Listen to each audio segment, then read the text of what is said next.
That's correct, Your Honor. May it please the Court, Rafael De La Grana, along with co-counsel James Clark, on behalf of the appellant Berta Gomez, as well as the law firm of Clark, Robb, Mason, Colom, and Bushman. I will be arguing the first part, and Mr. Clark will be arguing the petition for cert. This appeal stems from an order for sanctions where the trial court awarded sanctions in the form of attorney's fees. The court below erred for several reasons.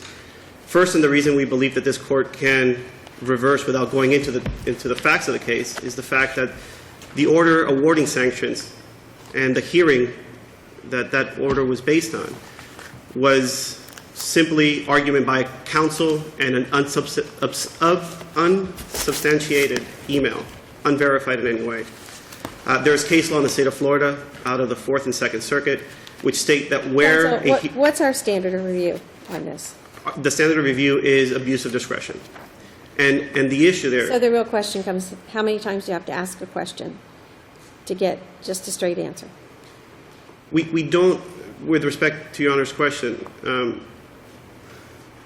there wasn't an issue where the court was asked, or where plaintiff's counsel had to ask the question several times. The first time that the interrogatory was propounded, Dr. Scott says, I don't have that information, that we don't keep records of that form. That was not the question. The question was what percent of Dr. Scott's time, I guess it was, is spent on being an expert witness. And it wasn't were there any records. If you know the answer, you know the answer. And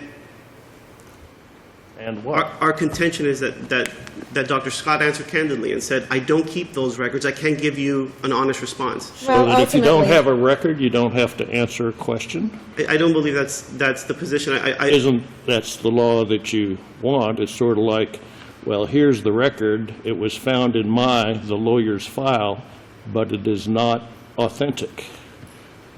Isn't that the other part? That's what you started out with, right? The reason I start out with that, Your Honor, is because it's our feeling that the court does not... Are you here, can you stand here and, as an officer of the court, and state that if we were to somehow reverse this thing, that you would go back and take the position that the memo was not authentic?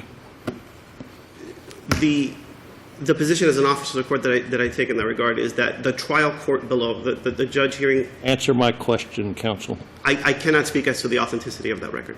You cannot speak to it. Did it not come out of your files? It was a communication between the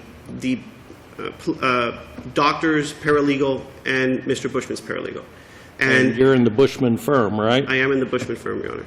And that document is found in your file, and you would, if this case were to go back for an evidentiary hearing, contest the authenticity of that document? I'll say this, that yes, let's... The answer, seriously, is it yes? Did I hear you say yes? If it's an authenticated document. Well, is it or not? It's in the file. Correct. How many unauthenticated documents do you receive from expert witnesses, folks that are quasi-officers of the court, that you contend are unauthentic? How many? When was the last time in your law firm, however many years you've been there, that you've seen such a thing? Never, Your Honor. And I don't mean to represent that it's not authentic. What I meant to say is... All right, if it's not authentic, then it took about 3 or 4 or 5 times before somebody answered the question and said he spends about 100% of his time doing expert witness work, and in fact he's with a consulting firm. And that is correct, Your Honor. The issue is the rules of discovery. So it's a technical point that you raise, that somehow the word bad faith was not used instead of unconscionable. Is that your argument, counsel? Your Honor, with respect to, I believe you're speaking about the Moakley factors. With respect to Moakley, Moakley requires that where a order for sanction is predicated upon a court's inherent ability to sanction, that there are certain requirements that must be met. Among them is the express finding of bad faith. And well, the judge in this particular case said, I find it unconscionable. Isn't that a synonym just about for bad faith? Your Honor, and although I know Does he this have court to is... use bad faith, I counsel? know that this court is reluctant to rely on magic words, if you will. But there are certain cases, and this is one of them, where an order must be specific. I mean, Moakley in the Supreme Court of Florida spoke to that where a court's grant... So you're asking us to send it back so that the court can encant some magic words to come to the exact same conclusion the court came to last time, so that, counsel, we're, 57-105 territory is like right here. You have to convince us that no other reasonable person would have done what this trial judge did when it took at least 3 times to find out that this expert spent 100% of his time. Now, it wasn't 55.2 or 49.3. It was 100% of this man's time. And it took time after time after time to get that information. And you're saying the trial judge, no other reasonable person would have come to the conclusion that a sanction should have been imposed here. And we should go back so that someone could spell that out more specifically.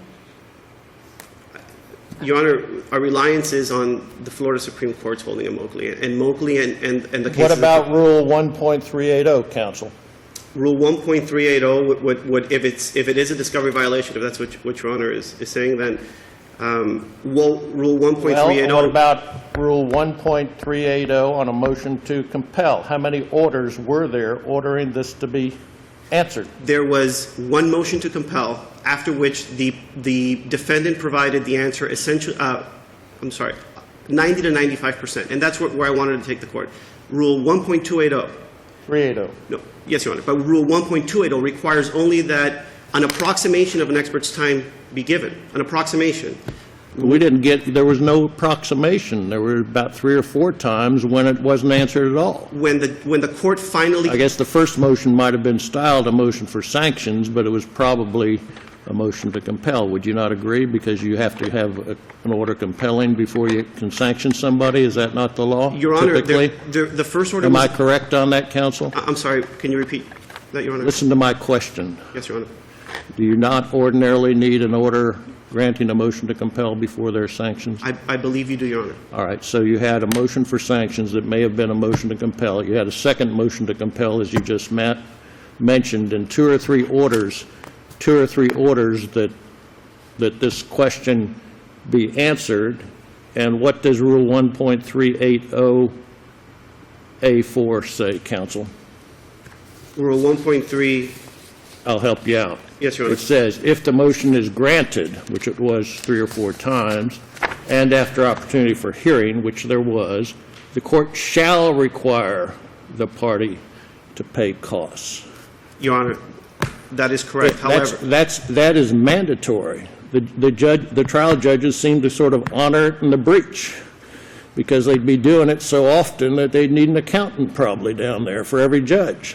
Your Honor, the issue with that... So where's the abuse of discretion here, counsel? The abuse of discretion is, first, there was an order requesting Dr. Scott to be stricken.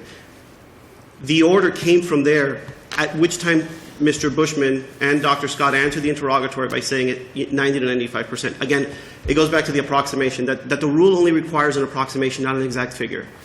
To hold that he would have had to have said 100%, where and there's an affidavit... He didn't have to say it. All he had to do was answer the question. He knew, if you ask him what he does for his salary, he knew he spends all of his time being an expert. Isn't that true? No, he does not. He spends... That he comes in and the core of his work is to sometimes provide expert testimony, but he does research, and he does write, and he does other things. So it would be... It's an approximation is what the rule requires, and although...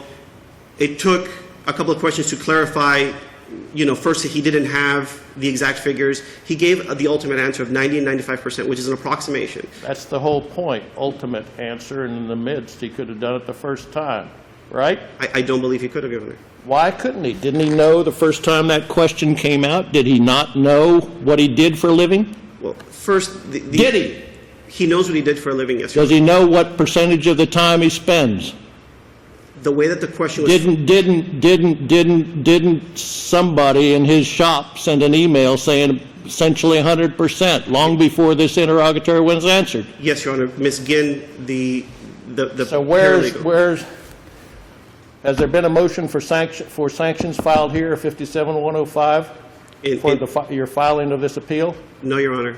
And we don't believe that this is made in bad faith or that it's baseless. If I can return really quickly. Counsel, I've let you go way over your time. You didn't ask to reserve any time, but I'll still give you a minute, although I've let you go 3 minutes over. Thank you, Your Honor. Mr. Marks? May it please the Court, Jeff Marks on behalf of the appellee. I think the Court understands our position. There's been no abuse of discretion in the lower court's order imposing this sanction for trying to get baseline discovery from an expert. And we'd ask that the Court affirm. Thank you. Counsel, we'll give you a minute for rebuttal if you need it. No, Your Honor. Thank you.